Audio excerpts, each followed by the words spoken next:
Yep. Chris, I want to piggyback on something you mentioned about optimizing technology. Mhm. And mind you, with what I'm about to say, this comes from a guy who sells technology, Mhm. right? So in the real estate industry, we buy so much technology because it's the coolest, it's the latest, it's the neatest thing, right? In this time when we're looking, we're looking at our P&Ls, and we're trying to figure out, what's the best use of my dollars today. um, if you have technology and it's not helping you either generate or convert leads, if it's not helping you, if it's not setting you up to be more productive and to have more transactions when this curtain rises, you probably don't need it, right? And again, this is coming from a guy who sells technology.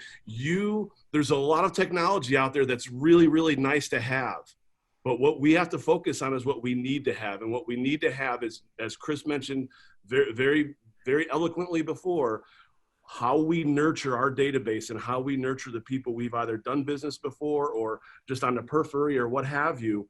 That's the most important thing right now. How we're adding value to that database, how we're adding value to the people we want to work with. And some of those nice to have technologies, if it's not helping you get a transaction, take a second look at it. I'm not saying get rid of it, but take a second look at it. But the absolute must technology and the things that we do every day and the things that have made you successful, double down on those, because that's what's going to get you through all of this.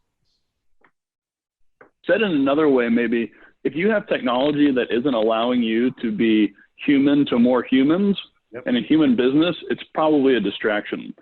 And I want to pull a nugget out of what Chris said, and I want him to correct me if I'm wrong. But from the comments you made on tenacity, I believe then a realtor who has 100 leads and calls them 10 times each is going to be more successful than a realtor who has 1,000 leads and calls them each once.